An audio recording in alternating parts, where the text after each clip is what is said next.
Hermanos, buenas noches. Vamos a compartir la palabra que nos corresponde en este momento.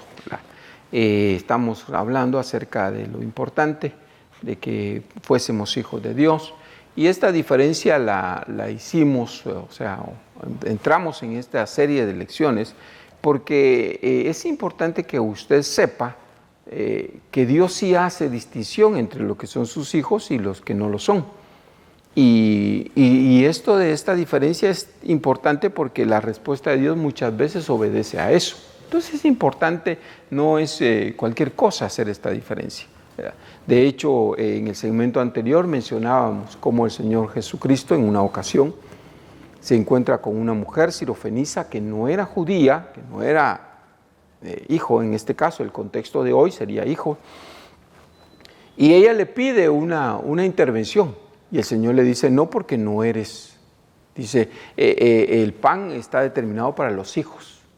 ¿Se acuerda usted a aquella sirofenisa que dice y está rogando para que el Señor libere a su hija?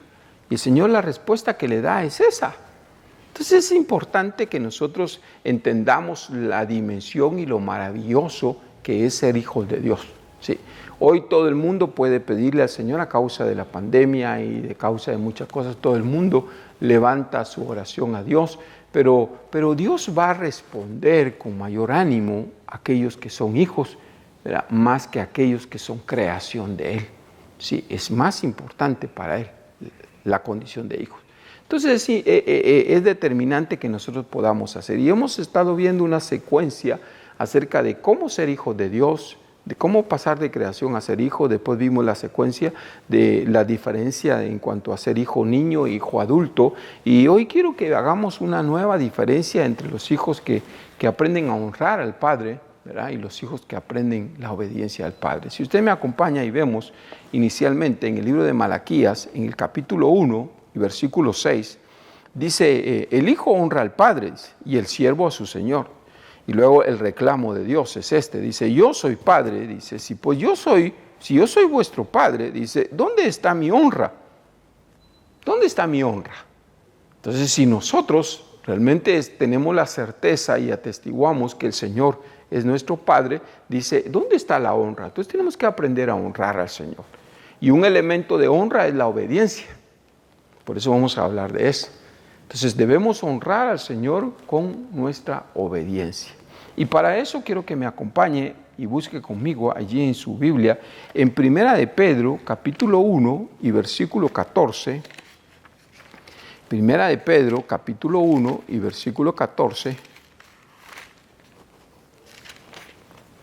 Aquí está, dice, oiga esto, dice, como hijos obedientes, dice, no os conforméis a los deseos que antes teníais, estando en vuestra ignorancia, sino como aquel que os llamó es santo, sed vosotros santos en toda vuestra manera de vivir.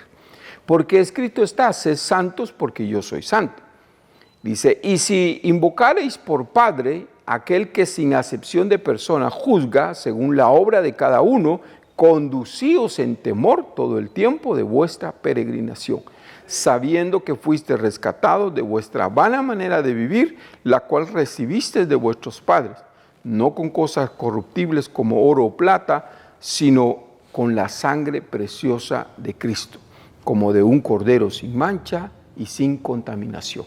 Entonces, esta lectura que hemos hecho tiene que ver con el hecho de que somos hijos y ahora tenemos que procurar ser hijos que honran a su Padre. ¿Cómo vamos a honrar a nuestro Padre? Hay algunos otros textos, pero hoy quiero centrarme en esta expresión, ¿verdad? Vosotros, dice, vamos a honrar a nuestro Padre a través de la obediencia. Y esa obediencia está enmarcada en este pasaje que hemos leído. Y menciona 4 elementos importantes o características de los hijos que aprenden a ser obedientes al Señor. Yo quiero ser un hijo obediente, yo espero que usted se motive y procure ser un hijo obediente al Señor también. Entonces empieza este pasaje, ¿verdad? Dice, no os conforméis. Fíjese que de alguna manera nosotros como hijos de Dios que somos, debemos representar bien al Señor aquí en la tierra. Y no solo representarlo bien, sino tenemos que presentarlo también bien. Entonces, dos cosas que son diferentes, representar y presentar. Cuando hablamos de representar, estamos hablando más de nuestra vida, de nuestro caminar, de nuestra vida, ¿verdad? Y honrarlo a Él a través de eso. Y cuando hablamos de presentar, estamos hablando de la manera como usted se los proyecta a las demás personas. Entonces es importante estos dos elementos, ¿verdad? Porque de esa manera vamos a honrar al Señor. Muy bien, en el texto que hemos leído empieza diciendo, no os conforméis, dice. Oiga, como hijos obedientes, no os conforméis a los deseos que antes tenías, estando en vuestra ignorancia. ¿Verdad? No os conforméis a la forma de vivir que antes teníamos. Eso es lo que está diciendo realmente este pasaje. Que haya en nosotros un anhelo de restauración, un anhelo de cambio. Esa es la idea. Esa es la idea. Como hijos obedientes que somos, como hijos que ya somos, ahora, para ser obedientes, como hijos obedientes, para tener ese calificativo, tenemos que aprender, hermano, a que no haya en nosotros la conformidad a nuestra vida pasada, a la manera como veíamos y pensábamos antes, sino que en nosotros haya una proyección de cambio, una proyección, un anhelo de ser diferentes, como le pasó a Jacob, ¿verdad? En aquella famosa experiencia, se recordará usted, cuando se encuentra con el ángel, ¿verdad? Y dice que Jacob no lo soltaba y le dijo, no te dejo hasta que no me bendigas, porque lo que Jacob deseaba era un cambio en su vida. ¿Sí? Cuando el ángel le pregunta, ¿cómo te llamas? ¿Quién eres? Él dice, yo soy Jacob, pero realmente más que la palabra Jacob, más que el nombre, el significado de Jacob era determinante. Jacob significa engañador, Jacob significa muchas cosas negativas, pero este hombre le estaba diciendo al ángel quién era, e inmediatamente el ángel produjo un cambio en él. Dice que le dijo, no te llamarás más Jacob, te vas a llamar Israel. Entonces hubo un cambio. Israel es completamente diferente, es el otro extremo, hermano, de Jacob.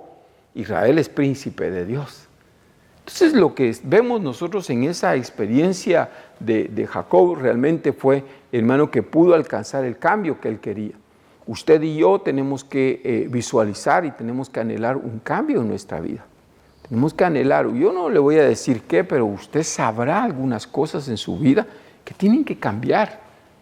Y debe de anhelar eso, y debe de pedirle a Dios y debe de desear eso. Entonces no se puede conformar. Si usted quiere ser un hijo obediente, lo primero es que no debe de conformarse a los deseos que antes tenía, cuando no conocía al Señor. No se puede conformar a conductas y hábitos y formas de vivir, ¿verdad?, que no coinciden con las que Dios quiere que usted y yo tengamos ahora.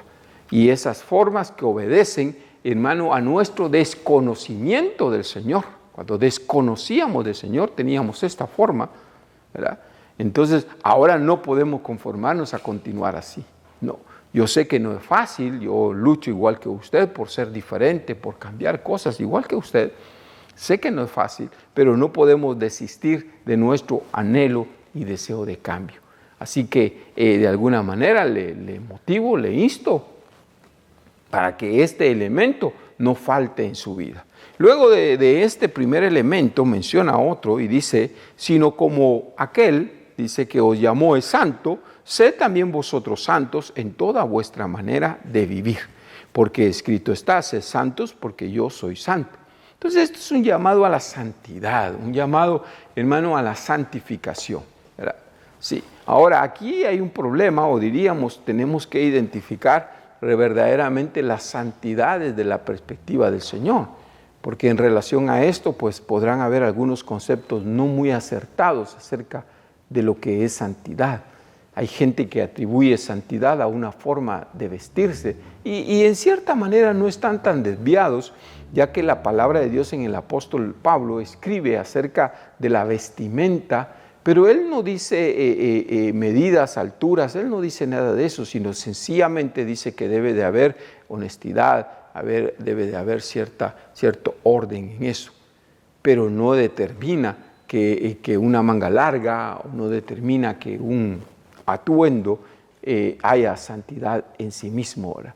No es así. Entonces, este concepto de santidad es un poco complicado, ¿verdad? Ya que yo no quisiera a usted meterle en un molde, pero dentro de usted mismo, cada uno de nosotros, ¿verdad? A través del Espíritu de Dios que mora en nosotros, podemos identificar la santidad que Dios demanda de nuestra vida. La santidad. Dice que el Señor viene por una iglesia sin mancha y sin arruga. Dice la Escritura que sin santidad nadie verá al Señor. Entonces tenemos que encontrar esa definición que yo no se la voy a poder dar hoy, pero es una definición de santidad según Dios y no según el hombre. No según el hombre. Hoy la santidad la gente la mide de diferentes maneras, pero usted tiene dentro un Espíritu Santo que es poderoso para los niveles de santidad que usted y yo, por supuesto, debemos de tener. Entonces es importante esto, debemos procurar. Esto de la santidad demanda un despojarse de cosas no agradables a Dios. Esto de santidad demanda una actitud, dejar una actitud impía cuando es reconocida y descubierta en usted, en mí, actitudes impías. Demanda despojarse de ellas, demanda, hermano, buscarla, despojarse de la mancha, de la arruga, caminar hacia eso, aquello que usted ya ha identificado que es una impiedad en su vida, aquello que usted ya ha identificado que es pecado en su vida. Entonces viene la actividad de despojo, de despojarse, para poder tener la santidad, el nivel de santidad que Dios demanda de cada uno de nosotros. Entonces, como hijos obedientes, busquemos la santidad. No es fácil, pero no importa, Dios te va a ayudar y lo vas a lograr. Dios me va a ayudar y lo voy a lograr. Vamos a caminar hacia la santidad, ¿verdad?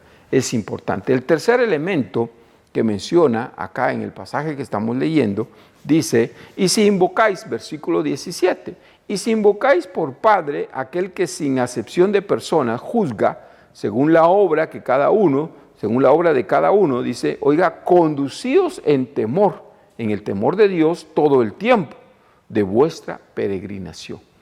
Conducidos en el temor de Dios, dice, todo el tiempo de vuestra peregrinación. Es decir, todo el tiempo que usted viva aquí en la tierra. Todo el tiempo que usted viva aquí. Yo no sé cuánto tiempo va a vivir usted, 60, 70, 80, 90, 100 años, no lo sé. La Biblia dice en el libro de Salmos que en esta época final, el final de los tiempos, la humanidad va a vivir 70 o 80 años, el más robusto, dice. Entonces, cuando lleguemos a esos niveles, vamos a saber que ya son tiempos finales. Cuando usted ya no vea gente que llega a los 90, a los 100, usted va a saber que está en los finales de los tiempos, porque eso está profetizado para el tiempo final. Muy bien, entonces, todo el tiempo de vuestra peregrinación. Usted y yo tenemos que entender que en esta tierra somos peregrinos. Somos peregrinos, sí. Y esto de ser peregrinos habla de no estar aferrado a las cosas terrenales. El peregrino no está aferrado a nada, sabe que en un momento dado tiene que cambiarse. Esto es como aquellos que vivían en el desierto. ¿Se recuerda usted que había un grupo que era nómada? Se movían de un lugar a otro. Hoy estaban acá, después estaban en otro lado como campamento. No es exacto, pero es una idea de alguien que es peregrino, no tiene un lugar. Usted y yo, claro, somos salvadoreños, estamos acá, sí, y no que usted se tenga que cambiar de país ni nada, pero sí es importante el sentimiento de peregrino, porque eso va a hacer que en su corazón ninguna de las cosas terrenales que usted alcance se incrusten ahí. Esa es la idea. El sentido que Dios quiere o lo que Dios está buscando al decir que somos peregrinos en esta tierra es que no le demos lugar en nuestros corazones a ninguna de las cosas terrenales, para que no estén sobrevaloradas en nuestra vida. Ese es el deseo de Dios. Dios no dice, el deseo de Dios no es que usted no cuide lo que ha obtenido en esta tierra, no se proyecte a alcanzar más cosas. No, ese no es el sentido de esto. El sentido de esto es que usted sepa que esas cosas no deben de anidarse en su corazón. Eso es lo que Dios quiere. No es que Dios no quiera que tú tengas una carrera universitaria, no es que Dios no quiera que tú construyas una buena casa, que construyas un buen futuro, que tengas un buen ahorro en el banco. No es eso. La idea de peregrino es que no se meta en tu corazón ninguna de las cosas terrenales. Esa es la idea. Entonces dice acá, vivamos en el temor de Dios toda nuestra peregrinación, el tiempo que Dios nos dé de vida aquí en la tierra, que no sabemos cuánto, cada uno sabrá por su cuenta, ¿verdad? Pero no está definido, pero el tiempo que Dios nos dé sobre esta tierra, nuestra vida debe ser como peregrinos, sí, como peregrinos, gente que está de paso, no aferrándose a ningún bien terrenal, vamos de paso. Y ese caminar, dice, debe estar, hermano, iluminado, ¿verdad?, por el temor de Dios en nuestra vida. El temor de Dios es un tema muy amplio, ¿verdad? Aparte, va más allá del temor a los hombres, va más allá del temor a la muerte, va más allá del temor que a todo, ¿verdad? No, es algo especial. El temor de Dios en nuestra vida es el que nos va a mover a accionar, pero es por amor a Dios. Los que esperan la venida del Señor, ¿qué dijéramos? Con el temor de Dios en su vida, y aquellos que esperan la venida del Señor porque ya no aguantan vivir, ya no quieren salir de esta tierra. No es esa la idea. Esperamos al Señor, pero bajo la influencia del temor de Él. Entonces en otra ocasión hablaremos un poco más acerca del temor. Entonces dice, como peregrino, ¿verdad?, con el temor de Dios, caminando sobre esta tierra. Y el otro elemento que menciona después de dice, sabiendo que fuiste rescatados, dice, oiga, sabiendo que fuiste rescatados de vuestra vana manera de vivir, la cual recibiste de vuestros padres. Dice, no con cosas corruptibles como oro o plata, dinero, dice, ¿verdad?, sino con la sangre preciosa de Cristo, como de un cordero sin mancha, dice, y sin contaminación. Entonces, aquí este elemento es determinante, es importante, porque hace referencia, hermano, a que tú no pierdas de vista tu origen. Sí, no pierdas de vista tu origen. Si bien es cierto, hoy eres hijo de Dios, hoy eres un hijo de Dios adulto, hoy eres un hijo de Dios obediente, y has ido escalando y escalando y has ido alcanzando cada vez más. Pero no te olvides tu origen. No te olvides tu origen. O sea, no te olvides de dónde te sacó el Señor. No te olvides de eso. No te olvides de eso. El Señor le reclama en una porción, no estoy seguro ahorita, no recuerdo muy bien, pero hay en una porción, y me parece que es Isaías, me parece que es donde le dice, yo te vi cuando estabas, dice, en tus sangres, y le empieza a hablar a Israel en su posición sin ser parte de Dios. Y le empieza a recriminar, lastimosamente no la tengo a la mano, pero la idea era enfatizarle de dónde estaba. Sí. Entonces nosotros debemos recordar nuestro origen, de dónde te sacó el Señor. ¿De dónde te sacó el Señor? Porque de alguna manera eso va a traer gratitud de tu corazón hacia el Señor. Por eso es la idea de Dios, que recuerdes tu origen, que fuiste comprado no con oro ni plata, sino fuiste comprado con la sangre de Cristo. No olvidemos nunca que íbamos camino a la condenación eterna, pues sin Cristo ese era nuestro lugar final. Pero Dios en su bondad y en su misericordia un día se puso en tu camino, se puso en mi camino, y nos mostró a Jesucristo, nuestro Salvador y Redentor. Y bendito Dios que no fuimos rebeldes a esa revelación, sino al contrario, nos dispusimos y abrimos nuestro corazón para que Él pudiera.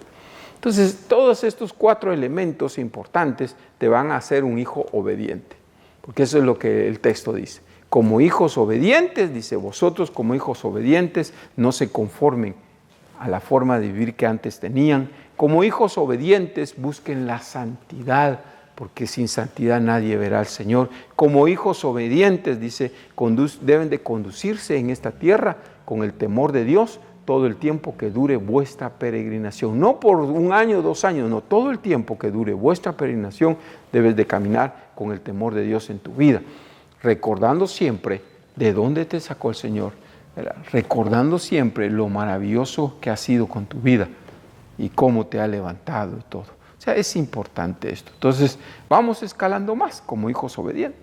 Luego hablaremos pues de la redención eterna. Dice que los hijos de Dios se van a manifestar un día. Vamos a hablar y vamos a continuar con un par de segmentos más acerca de dónde tenemos que llegar como hijos de Dios que somos, ¿verdad? Pero en esta hora, acompáñame, vamos a orar para que Dios nos ayude, nos auxilie, no es fácil, para que podamos ser hijos obedientes a Él.